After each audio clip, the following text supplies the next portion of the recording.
tout peut arriver. Donc Satan lui enlève les yeux, symbole de sa vision. Deuxième chose, Satan rase sa tête. Je vais vous dire une vérité. Vous êtes des enfants de Dieu, il faut apprendre à courir après le donateur au lieu du don. Le problème de l'église, c'est que les chrétiens sont focalisés sur le don. Ce que Dieu va me donner. Ah non, je cherche un mari, je ne trouve pas. Ah, je cherche un loyer, je ne trouve pas. J'ai besoin d'un boulot. J'ai besoin de temps. Seigneur, donne-moi, donne-moi, donne-moi. Donc, leur marche avec Dieu est attachée à ce que Dieu peut faire ou Dieu doit faire pour eux. C'est dangereux. Parce que Satan peut tuer le don, mais il ne peut pas tuer le donateur. Satan peut te prendre ce que Dieu t'a donné, mais il ne peut jamais te prendre celui qui t'a donné. Alléluia. Samson avait le pouvoir, la puissance. Mais Satan lui a pris sa tresse. Il s'est levé. Le pouvoir n'était plus là. Heureusement, Samson n'était pas qu'attaché à la tresse ou au don. Parce que plus tard, la Bible nous révèle que Samson, bien qu'ayant perdu le don, n'a pas perdu Dieu. Ma prière pour toi, c'est que tu ne perdes pas Dieu. Parce que Dieu, dans la vie d'un homme, représente ses racines. On peut couper un arbre, lui enlever ses fruits. Tant que la racine demeure, l'arbre va repousser.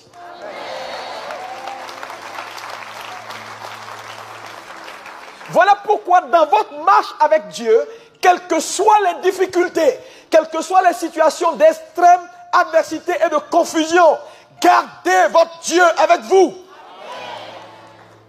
Les Philistins ont fait quoi? Ont rasé les cheveux. Parce qu'ils savaient que la force de Samson, son don était dans sa tête, dans ses cheveux.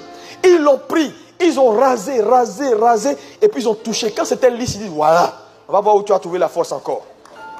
Mais ce que les Philistins ne savaient pas, c'est qu'en rasant les cheveux, ils ont oublié d'enlever les follicules capillaires.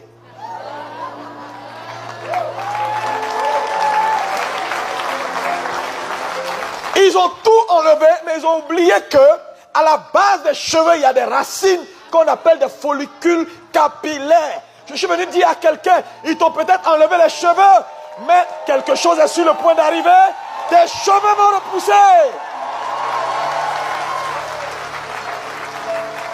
Oh, Satan peut te prendre tes cheveux, mais tant que tes racines sont en place, tant que tes follicules capillaires sont en place, tes cheveux repousseront. Je ne sais pas ce que tu as perdu, je ne sais pas ce que Satan t'a pris, mais je suis venu te dire, tant que tu as Dieu, c'est encore possible. Alléluia. Alléluia. Une chose que Satan fait, c'est qu'il amène l'inquiétude, les murmures. Je ne comprends pas Dieu. Mais à chaque fois qu'un homme murmure, qu'un homme se plaint de Dieu, ce qu'il fait, c'est qu'il prend un couteau et il détruit ses propres racines. Satan n'a pas la capacité de détruire ta racine.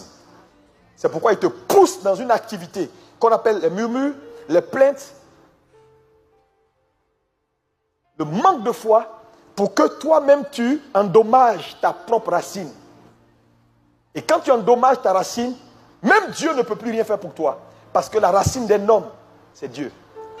Et tant qu'il a Dieu, il peut encore faire repousser les choses. C'est un point important qu'il faut que tu le saisisses. Tu saisisses. Ce point est essentiel. Garde Dieu, quel que soit ce qui arrive. Garde Dieu. Il dit, quand je marche dans la vallée de l'ombre de la mort, je ne crains aucun mal, car il est avec moi. Dieu est toujours avec toi dans ta barque. Son silence est juste un silence. Ce n'est pas son absence. Dieu fait toutes choses belles en son temps.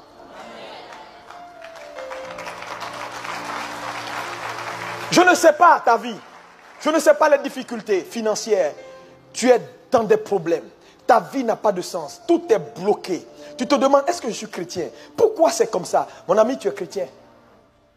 Tu es un bon chrétien. Tu passes par une école.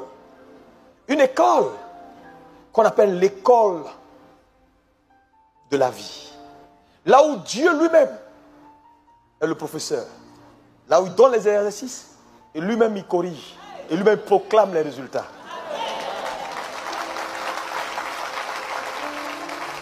Cette école, frère, est une école extraordinaire. Comment vous pouvez expliquer que Dieu, après que les enfants d'Israël soient sortis d'Égypte, la Bible dit, Christ était celui qui les conduisait. Le jour est la première position que Dieu leur donne dans leur sortie d'Égypte, c'est où? Il les envoie à Mara. Comment Dieu peut conduire des gens et puis les envoie à Mara? Le Mara, c'est le lieu où les eaux sont amères. Donc Dieu peut conduire les gens à Mara alors. Je ne savais pas. Hein? Parce qu'il faut sortir dans votre tête. Oui, quand on est avec Dieu, oui, quand quelque chose est mauvais, quelque chose ne va pas bien. Non, mon ami, si Dieu t'aime, il va te tester pour voir jusqu'à où ton amour pour lui est. Si tu n'as pas encore connu ces choses-là, c'est une question de temps. Dis à ton voisin, c'est une question de temps. Il n'y a pas d'attestation sans test. Non, il n'y a pas d'attestation sans test. Tous les grands hommes que vous connaissez dans l'histoire, qui ont fait des exploits pour Dieu, demandez leur histoire. Vous verrez qu'il y a eu des moments de grande bataille. Là où Dieu a construit leur foi, là où Dieu a fixé leur foi, là où Dieu a bâti leur vie, ce n'est pas quand tout allait bien, c'est quand ils sont passés des moments de difficulté. Et c'est dans ce temps-là que Dieu veut voir jusqu'à où tu es digne de confiance. C'est pourquoi je t'ai posé la question, est-ce que Dieu peut te faire confiance avec des troubles?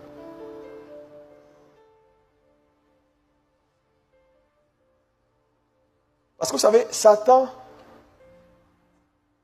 te connaît. Satan, c'est un vieux, il est là il y a longtemps. Il était là avant nous. Le premier habitant d'Éden, ce n'est pas l'homme, c'est Satan. La Bible dit, tu étais en Éden, le jardin de Dieu, parlant de Lucifer. Tu marchais au milieu des pierres intercellantes. Ézéchiel. Pour dire quoi? L'homme n'est pas le premier habitant d'Éden. Hein. Nous sommes venus après. Satan est là, il connaît Dieu, il connaît tous les rouages. Il ne faut pas jouer avec lui. Il connaît plein de choses. Quand Jésus a été baptisé, une voix s'est fit entendre du ciel. Celui-ci est mon fils bien-aimé en qui j'ai mis toute mon affection. Satan revient sur la montagne pour dire, si tu es le fils de Dieu, ordonne.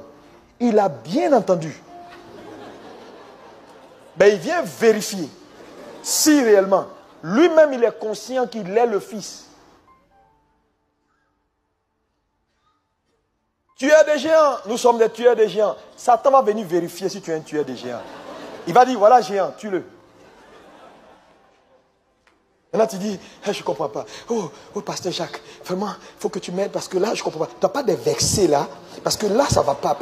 Non, il n'y a pas pasteur Jacques ici. Il n'y a pas pasteur Abi. Mon ami, tue le géant. Tu dis tout le temps, je suis tueur des géants, non? Tue-le. Parce qu'il y a des obstacles, si tu ne les passes pas, tu rétrogrades. Non, je vous le dis, il y a des obstacles, si tu ne les passes pas, tu vas rétrograder. Ils ont rasé les cheveux de Samson. Mais ce que vous ne savez pas, c'est que Samson avait les yeux, quoi, percés, les cheveux rasés. Ils l'ont attaché. Mais Samson, dans les ténèbres de sa vie, ne savait pas que ses cheveux repoussaient. Parce qu'il a toujours gardé Dieu. Il a fait cette prière pour dire, Seigneur, permets qu'une dernière fois, mes ennemis, je me venge de mes ennemis. Ses cheveux poussaient, il ne savait pas. Les ennemis ne savaient pas. Je suis en train de voir quelqu'un ici qui a ses cheveux qui poussent.